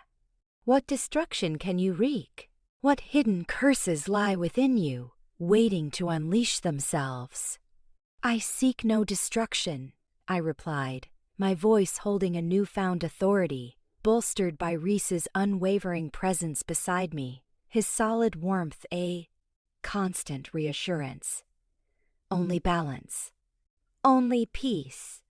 Your fear, Alpha Theron, is rooted in ignorance, in outdated prejudice. We offer alliance, cooperation, a future where our strengths can be combined, where different powers can coexist, where we can build a new way forward. There can be no alliance with an abomination, Theron declared, his voice rising, his wolf growling ominously beneath the surface of his human form, a guttural warning, a primal challenge. Sever the bond, Rhys. Or face the consequences. Our packs, and those who align with us, will not stand by and watch this mockery of tradition, this insult to our ancestors. We will cleanse it from our world, by force, if necessary. Rhys's golden eyes blazed, radiating a terrifying intensity. You threaten my mate, Theron? He roared, his human form seeming to swell with suppressed power, his wolf straining against his skin, ready to unleash. Its full fury. You threaten us? Know this, Theron. You challenge not just a powerful alpha, but a true Luna, whose spirit is as old as the earth itself, whose power flows from the very core of this world. If you seek conflict, you will find it. And you will find that our combined strength, augmented by Clara's unique, ancient power, is far greater than you can imagine. We will break you and your outdated notions. The air crackled with palpable tension, thick and suffocating. the unspoken threat of war hanging heavy and undeniable between the two alphas. Farron, seeing the unwavering resolve in Rhys's eyes, and perhaps a flicker of genuine, unquantifiable power radiating from me, hesitated. He knew Rhys was not one to make idle threats. With a final contemptuous glare at me, a look filled with revulsion and fear, Theron turned abruptly and strode away, his escort following, leaving behind a chilling trail of icy disdain and bitter defiance, a promise of future conflict. The path ahead, we knew, would not be easy. Forging a new legacy, the confrontation with Alpha Theron, though not K, culminating in bloodshed, marked a profound and inescapable turning point.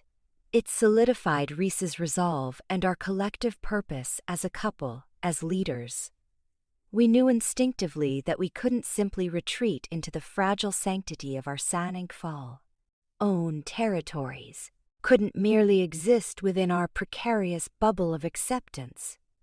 The very existence of an Earth-born mate to a powerful alpha challenged the established order of the werewolf world, shook its foundations, and we had to prove that this challenge was a source of unprecedented strength, not chaos or weakness. The old ways were dying, and a new path had to be forged. Rhys and I embarked on a diplomatic journey, a carefully planned tour of neighboring territories, not to conquer or demand blind acceptance, but to offer it, to forge new alliances based on understanding, mutual respect, and a shared vision for the future. We're a united front, a compelling vision of a different path. Rhys, the powerful alpha, radiating strength, unwavering loyalty, and a newfound humility that made him even more formidable.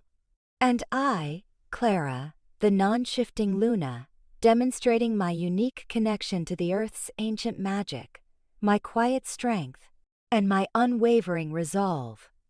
We spoke to wary alphas and their packs, not with arrogance or intimidation, but with sincerity, with openness, with a willingness to listen.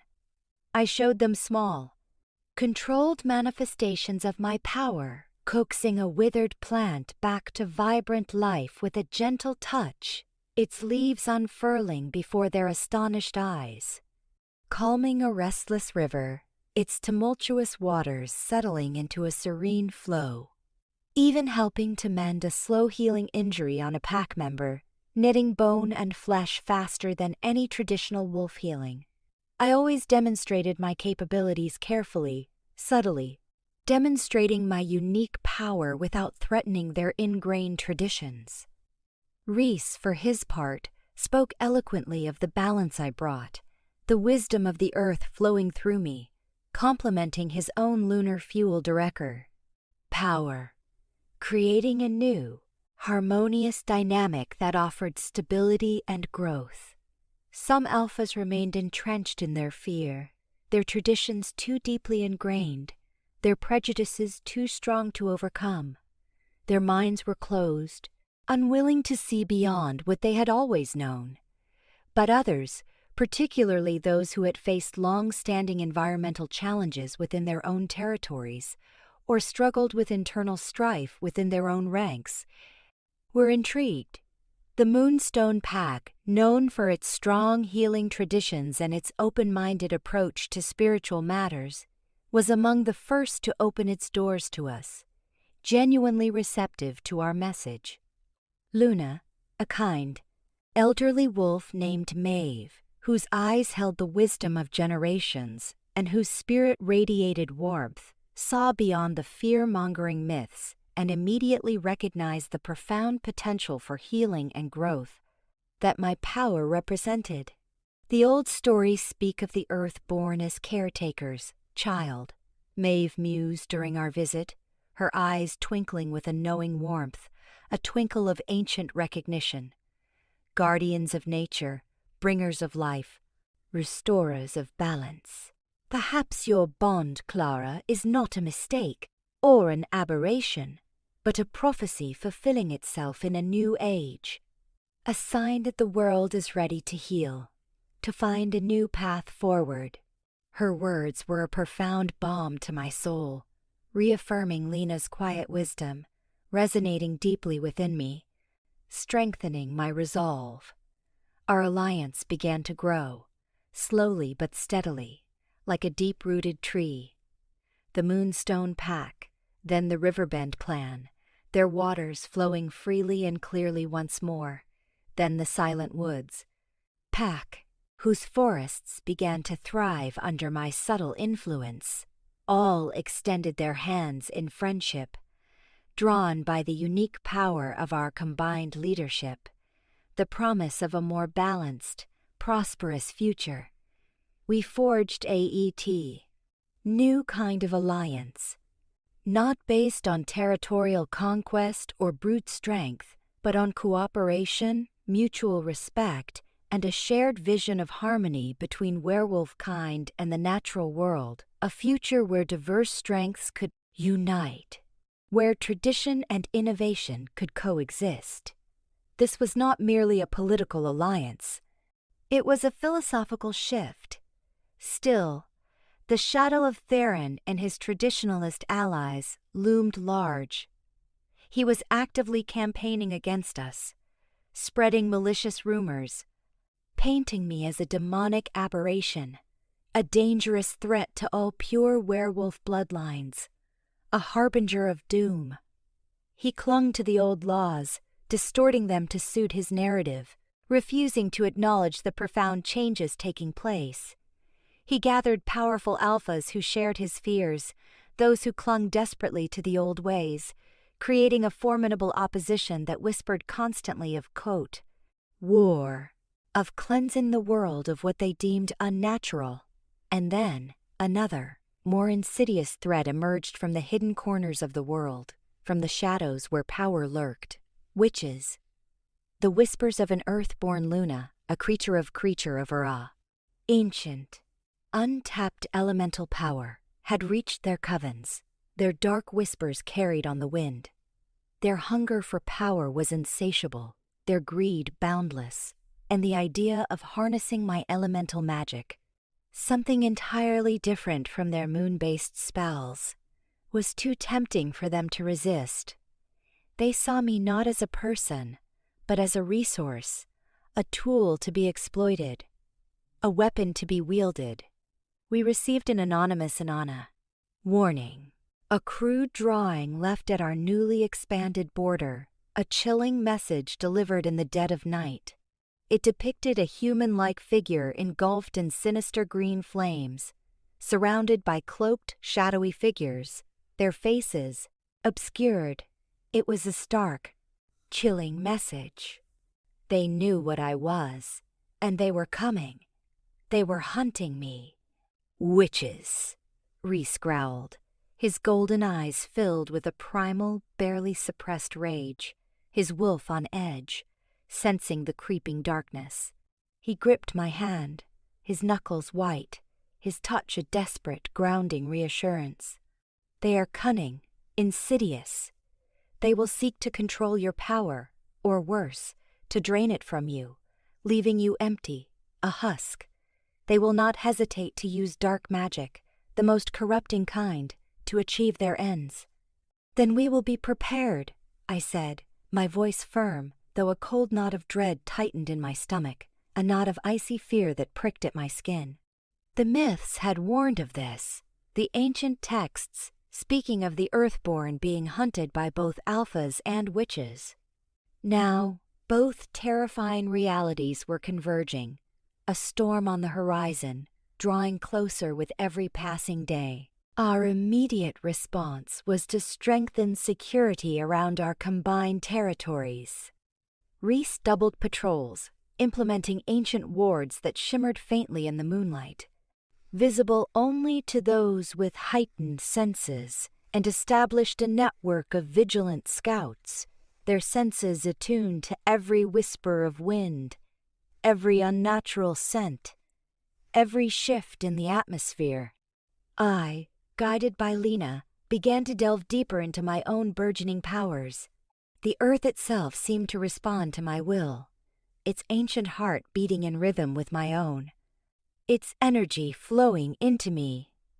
I learned to draw immense energy from ancient, rooted trees, to sense the subtle tremors of the ground that indicated unseen movement beneath the surface, to feel the profound flow of water beneath the surface of the earth, its lifeblood.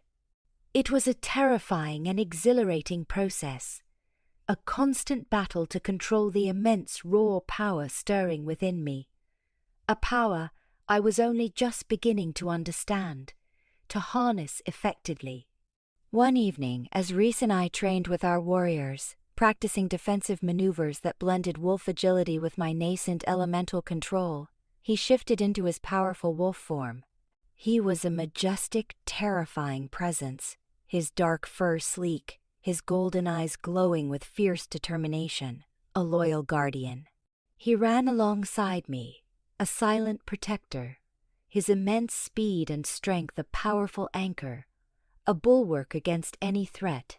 He was learning to fight in tandem with my human form, to compensate for my lack of a wolf, using his sheer power to shield me, to provide openings, while I honed my growing elemental abilities to disorient, ensnare, and defend.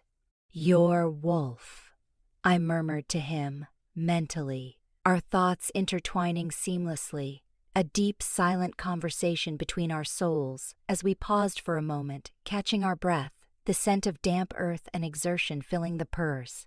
Air. He accepts me completely now, doesn't he? He truly understands. He doesn't fear me anymore. Rhys shifted back, his chest heaving, a proud, tender smile on his lips, a look of profound adoration in his eyes. "More than accept, Luna. He reveres you. He sees you not as a human, or a weakness, but as a force of nature, a part of the earth he is bound to protect, to honor, to cherish. He feels your power, Clara, and he loves it." "He loves you." His words, spoken with such raw honesty and profound tenderness, filled me with a profound sense of belonging, a warmth that chased away the lingering chill of fear, enveloping me in a protective embrace, confirming my place in his world. I was not a wolf, but I was still his. And he, the powerful Alpha, was now fully committed to a future that defied all convention, a future where our combined strengths would face down any threat, be it from fearful, prejudiced alphas or power-hungry, manipulative witches. The battle for my place in this world, and for the future of our united packs, was far from over. That now, with Rhys by my side, I knew I would not face it alone. I was no longer an anomaly. I was a catalyst for change, a beacon of hope for a new era.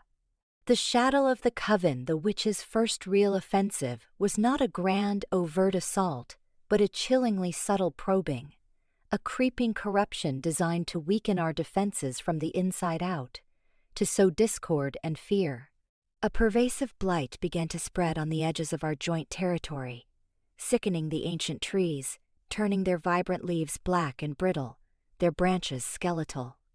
It poisoned the pristine streams, their waters turning murky and stagnant, no longer fit for drinking. It wasn't an open declaration of war, but a calculated, insidious push, a test of our resilience, a dark signature announcing their malevolent presence, a chilling whisper of what was to come. Rhys's wolf bristled with agitation, a constant low growl reverberating in his chest, sensing the unnatural corruption, its foulness an affront to his primal instincts. Meanwhile, I felt a dull, persistent ache in my intrinsic connection to the earth, a sympathetic thrum of profound distress from the land itself, as if it were crying out in pain, suffering under an invisible hand. "Dark magic," Lena confirmed, Her ancient eyes narrowed into slits as she carefully examined a blighted leaf, its vibrant green stolen, replaced by an unnatural, sickly gray. Her touch was gentle, reverent, even with something so corrupted. They are attempting to weaken the very land itself, to make it easier for them to penetrate our wards and find you, Clara. This is not a petty coven. This is a coven of considerable power and malevolent intent. They seek to drain the life from the land, and from you. Rhys immediately rallied his warriors, his face grim, his posture radiating a dangerous readiness, a controlled fury. He intensified patrols, extending their reach deeper into the blighted forest, and implemented a sophisticated system of magical tripwires woven into the natural landscape that would alert us to any direct incursion. I, under Lena's precise guidance, focused on countering their blight. It was a slow, arduous process, demanding immense concentration and every ounce of my burgeoning energy. I spent hours walking the blighted zones, my hands hovering over the dying foliage, channeling pure healing energy into the earth, coaxing the life back into the poisoned soil, murmuring ancient words of renewal Lena had taught me. Words that vibrated with the earth's own pulse, its endless cycle of life and death. It was physically draining, leaving me utterly exhausted, but resolute, my connection to the earth deeper than ever. Yet, with each returning bloom, each vibrant, verdant sprout that pushed through the revitalized soil, I felt my power grow, my connection to the earth deepen, solidifying my purpose, confirming my very nature. The witches, however, were relentlessly persistent, their attacks escalating, growing bolder, more direct. Phantom sounds, whispers of despair and doubt, echoed through the forest, unsettling the young wolves, making their fur bristle with unseen terror, driving them to hide. Strange, dark sigils, pulsing with malevolent, unnatural energy, began to appear etched onto the barks of ancient trees, mocking our natural wards, defiling the very essence of the forest.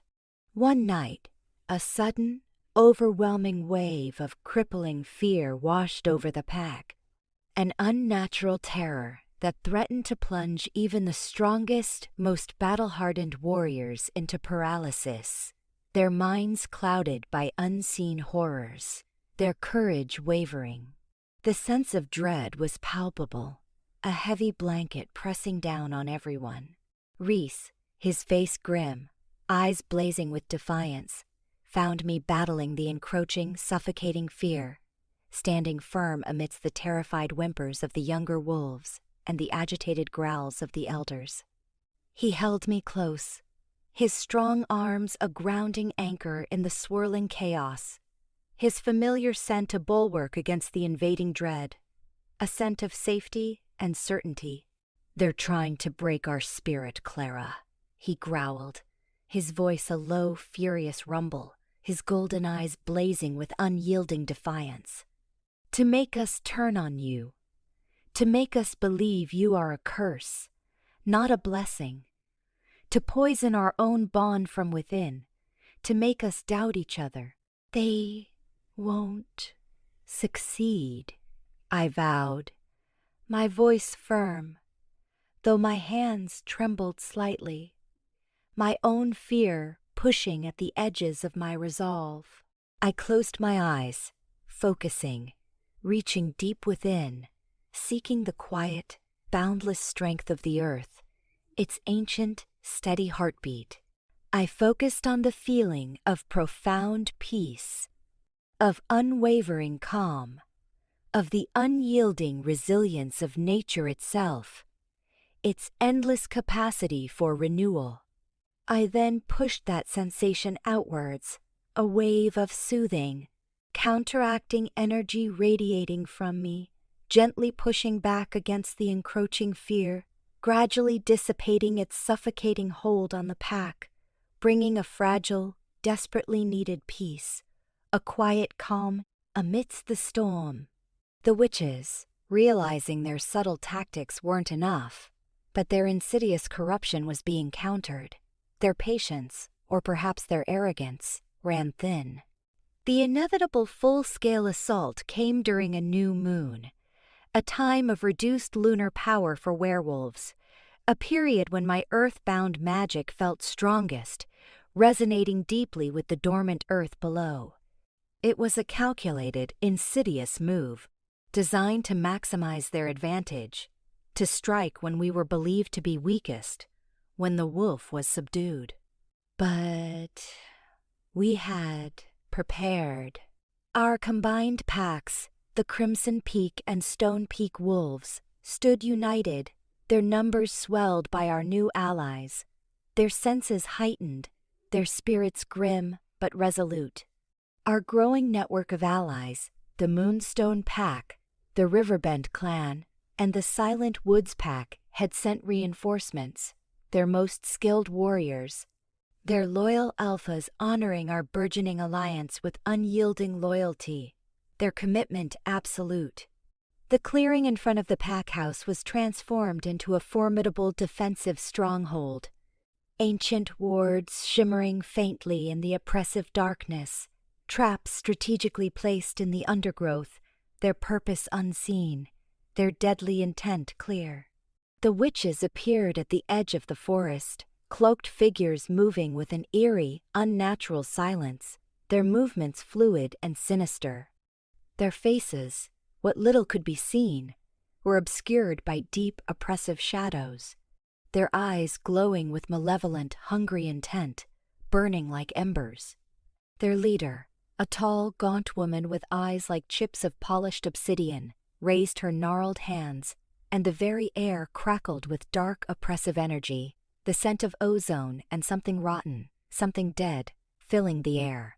Swirling, shadowy mists rose from the ground, twisting into grotesque, terrifying shapes, spectral figures of fear and despair, reaching out with ethereal, clawed hands.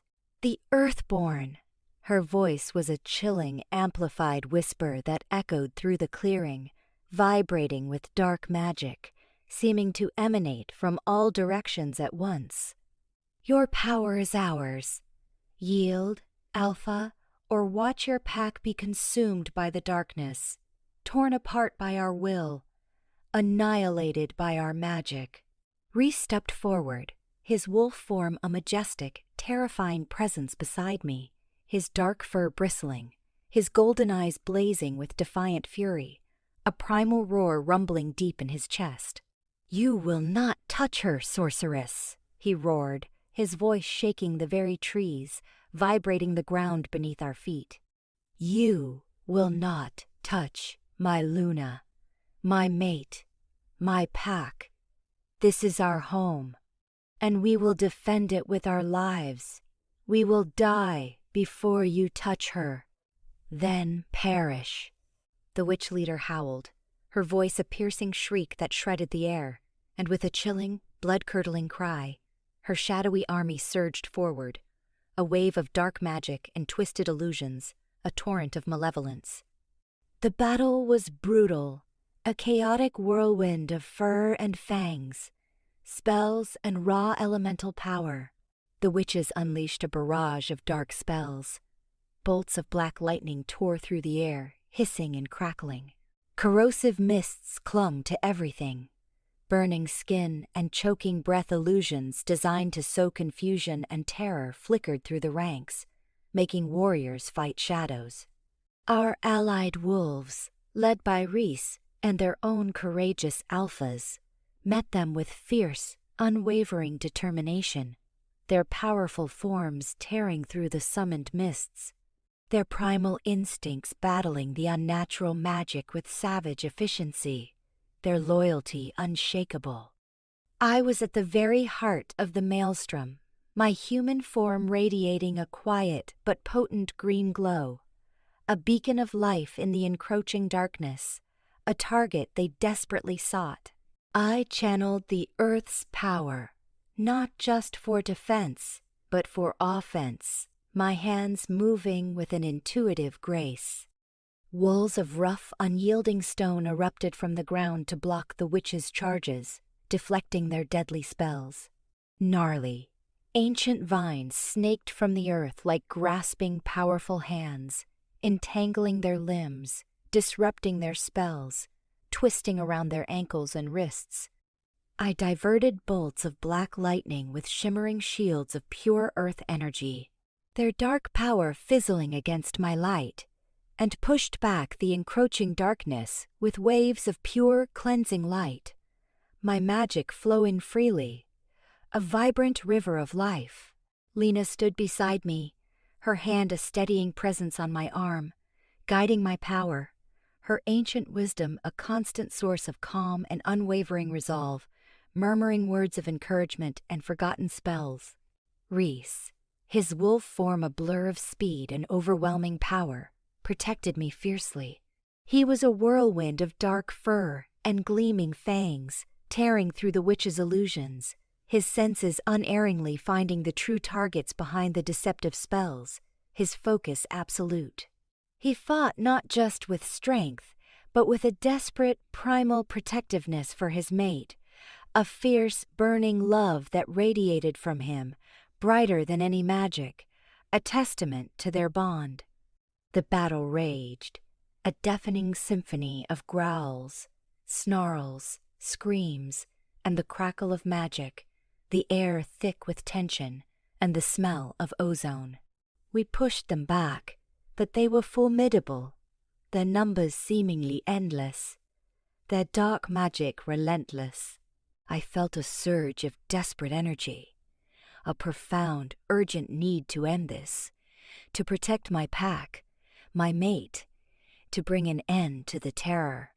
I reached deeper, pulled harder from the very core of the earth, from its ancient, slumbering heart, and felt a surge of raw, untamed power thrumming through my veins, vibrating through every cell of my being, a force of nature, awakening. Suddenly, a blinding flash of emerald light erupted from me, pure and unyielding, vibrant and alive. A wave of pure, terrestrial energy surged outwards, a living tide of vibrant green light that slammed into the witches. It wasn't destructive, not in the traditional sense, but overwhelmingly restorative, cleansing, a force of life against their deathly magic. The dark mists dissipated, shrieking and dissolving into nothingness. The sigils on the trees shrieked and faded, and the witches cried out, their forms flickering, their dark power momentarily overwhelmed, broken, shattered by the light. They had never encountered such pure, raw, elemental magic, a force utterly alien to their understanding. It was the absolute antithesis of their dark arts, a light that banished their shadows, consuming their corruption. The lead witch, her face contorted in a snarl of impotent rage and dawning fear, seeing her power failing, rallied her remaining forces for a desperate, final assault, aiming directly for me, her eyes burning with hatred. Rhys, seeing her intent, lunged forward with a primal roar, but he was too far, still battling the remnants of her coven. I closed my eyes, focused, and pulled. The ground beneath the witches erupted, not with fire or shattering stone, but with a sudden, overwhelming surge of dense, unyielding growth. Massive, ancient roots exploded from the earth, coiling around them like grasping, powerful hands, ensnaring them completely. Vines snaked from the earth, entangling their limbs, their throats, and the very earth itself rose up, forming towering, impregnable walls of living soil, imprisoning them completely, rendering them helpless. The witches, caught completely unawares, screamed as they were trapped, their dark magic sputtering, their desperate attempts to escape futile against the raw, ancient power of the awakened earth, its unwavering will. Silence descended upon the clearing, profound and absolute, broken only by the panting breaths of the victorious wolves, the soft rustling of the newly grown foliage imprisoning the witches, and the distant cries of the defeated. The battle was over. The witches, subdued and utterly powerless, were our prisoners. Rhys shifted back, his body weary, but his golden eyes shining with awe, profound relief, and an overwhelming pride. He rushed to me, pulling me into a fierce, breathless embrace, his powerful arms trembling slightly with exertion and emotion. "Clara," he murmured, his voice thick with emotion, his breath warm against my hair. "You were magnificent. Your power, it's incredible. You saved us all. You saved our future." I leaned into his embrace, utterly exhausted, but filled with a profound sense of triumph, a quiet, undeniable satisfaction. I was not a wolf, but I had used my true, ancient power to protect our pack, to save them from a threat that conventional wolf strength alone could not defeat. I had proven my worth, not just to Rhys, but to myself, to the very core of my being. The captured witches were taken to a secure location, their fate to be decided by a council of all our allied packs, a new era of justice. The decisive defeat of such a powerful coven would send a clear, unequivocal message throughout the territories, echoing our newfound unity and power. The victory solidified our alliances, earning us profound respect from the other packs, who had witnessed my power firsthand, witnessed its undeniable force. They had seen my unwavering courage, witnessed my true Luna spirit, and accepted my true, ancient nature. The fear began to fade, replaced by awe, then by genuine respect, and finally by reverence. Theron, upon hearing of the witch's dramatic defeat and the overwhelming power displayed, retreated further into his own territory. His challenge silenced, his traditionalist views called into profound question, his influence diminished. My journey was far from over. There would be more challenges, more unknowns, as the world slowly adapted to the new reality of our existence, to the presence of an earth-born Luna. But now, I faced them with Rhys by my side, our bond unbreakable, our combined strength a force that defied all expectations, a harmony of wolf and earth. I was mated to a shifter, a powerful alpha, and I was not a wolf. I was something older, a creature buried in myth, once feared, once hunted. But the bond didn't lie. I was still his, and he, my alpha, was entirely, fiercely, undeniably mine. Together, we were building a future, not just for ourselves, but for all who dared to believe that true power lay in unity, in acceptance, and in a love that transcended every boundary of species or myth. Our story, the story of the Earth-born Luna and her alpha, had just begun to unfold, a testament to destiny, the reshaping of the world, the aftermath of the monumental battle with the witches, and the decisive defeat of the lunar supremacy extremist faction brought a profound and transformative calm to our combined territories. The air, once thick with the acrid scent of fear and malevolent magic, now hummed with the rich, comforting aromas of pine, damp earth, and the sweet, lingering perfume of renewed life, a subtle vibrancy that permeated everything. The lingering trauma of conflict slowly began to dissipate, replaced by a pervasive sense of hope and an unprecedented unity among the allied packs. The scent of fear was replaced by the clean, crisp scent of prosperity and peace. Rhys and I dedicated ourselves to the arduous, yet deeply rewarding task of rebuilding and strengthening our alliance, making it a foundation for a new era. The defeated lunar supremacy wolves, those who had followed Volkov out of misguided fanaticism or desperate fear, were given a clear choice. Pledge allegiance to our new, inclusive order, embrace its principles of balance and acceptance, or face exile from the protected territories, forced to brave the harsh, unforgiving wilds alone.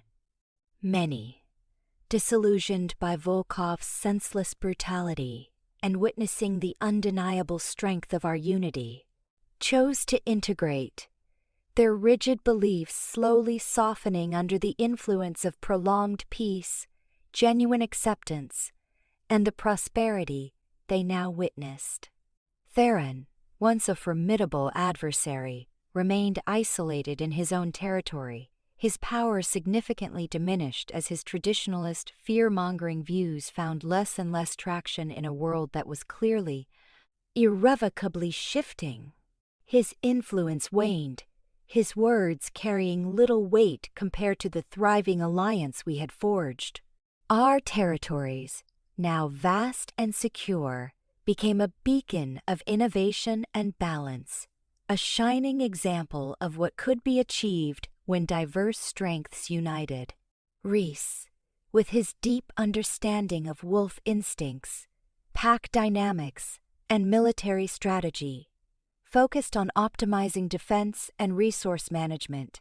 He implemented new training regimens that combined traditional wolf combat techniques with tactical elements I helped design, drawing from my knowledge of human warfare and elemental manipulation. His pack, once rigid in its adherence to conventional methods, became more adaptable, their warriors eagerly embracing new strategies, recognizing their undeniable effectiveness in the face of diverse threats. I, as the Earthborn Luna, focused on the deeper, subtle aspects of our combined domains, embracing my unique connection to the land. Guided by Lena, who became an invaluable mentor, a constant source of ancient wisdom and gentle encouragement, I continued to explore and refine my elemental abilities. I learned to consciously regulate the weather within our extensive borders, ensuring optimal rainfall for fertile seasons and abundant harvests, preventing droughts or floods.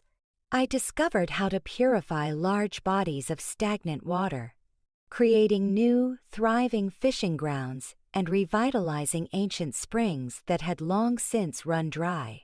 My touch brought forth accelerated growth in our healing gardens, bolstering our medical supplies with potent new herbs and ensuring rapid recovery for our pack members, their wounds knitting closed at an astonishing rate.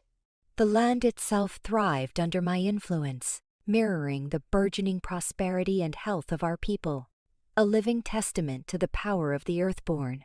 The other allied alphas, witnessing firsthand the tangible benefits of our alliance, the healthy packs, the thriving lands, the secure borders, became even more staunch supporters. They sent their healers to learn from Lena and me, eager to integrate elemental healing into their traditional practices, acknowledging its profound efficacy. Their young wolves, curious and open-minded, visited our territories to witness my power, to learn about the Earthborn, and to understand the new balance between wolf and earth.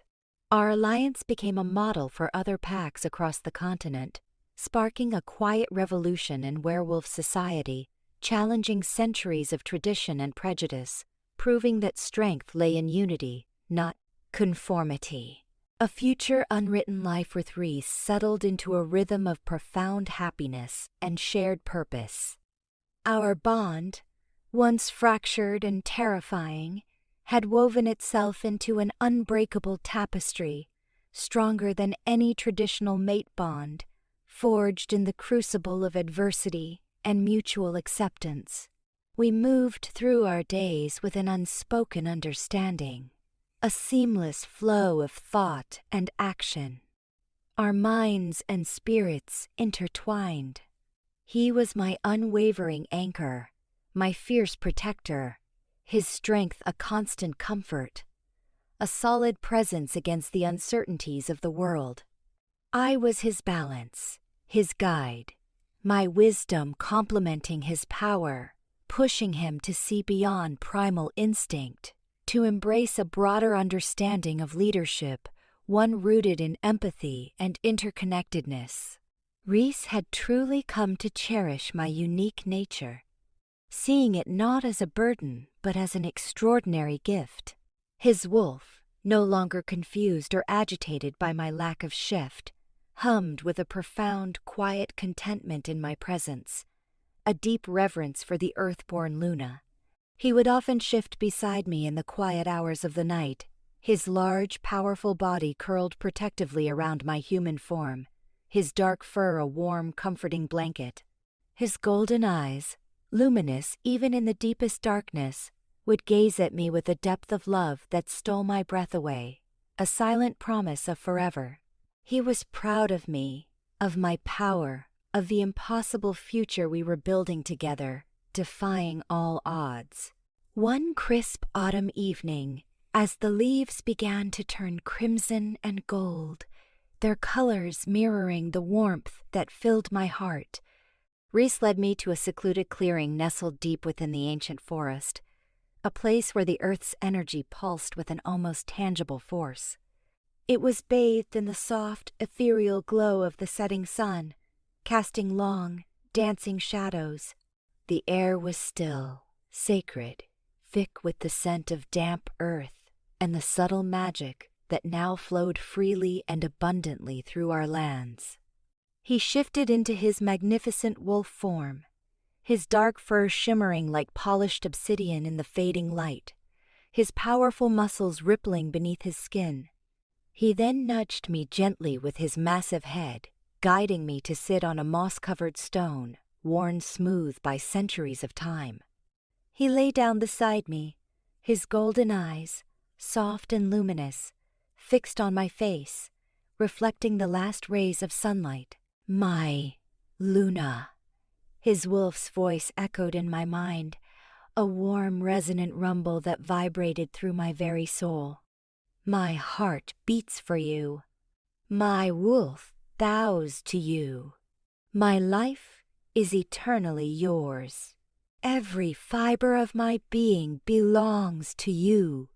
I reached out, my fingers tangling in his thick, luxurious fur, feeling the powerful thrum of his wolf beneath my touch, its steady, strong heartbeat. And my heart, my spirit, my very essence, belongs to you, my Alpha, I replied, my voice thick with emotion, tears blurring my vision. You accepted me when no one else would. You loved me when I thought I was unlovable, a curse. You saw my strength when others saw only fear and weakness. He shifted back, his human form appearing in a fluid, powerful motion, his body warm against mine.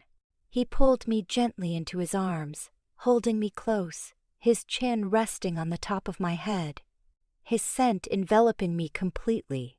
You taught me, Clara, he whispered, his voice hoarse with emotion, filled with a deep, profound gratitude, that true power isn't about bloodline or rigid tradition. It's about compassion. It's about unity. It's about embracing the impossible, defying limitations. You are more than a Luna. You are a miracle, a blessing. He pulled back slightly, his golden eyes shining with unshed tears, yet filled with a profound joy, a brilliant light of happiness. And I want to build more than just a powerful pack with you, my Clara. I want to build a family. Our family. A future rooted in our impossible love. A legacy that will redefine what it means to be a werewolf leader. My heart swelled, tears finally spilling from my eyes, not of sadness, but of overwhelming happiness, of profound gratitude. Yes, Rhys, I whispered, my voice trembling with emotion, barely audible. Yes, a family. With you. Forever. He leaned down, and our lips met in a tender, lingering kiss, a silent promise under the vast, ancient sky, a bond sealed not by wolf or moon, but by soul and earth. It was a kiss that sealed not just a bond between two mates, but a promise of a new era, a legacy of love, acceptance, and balance that would be passed down through generations. I was mated to a shifter, a powerful alpha. And I was not a wolf. I was something older, a creature buried in myth, once feared, once hunted. But the bond didn't lie. I was still his, and he, my alpha, was entirely, fiercely, undeniably mine. Together, we were building a future, not just for ourselves, but for all who dared to believe that true power lay in unity, in acceptance, and in a love that transcended every boundary of species or myth, proving that destiny was not limited by tradition, but by the boundless power of the heart.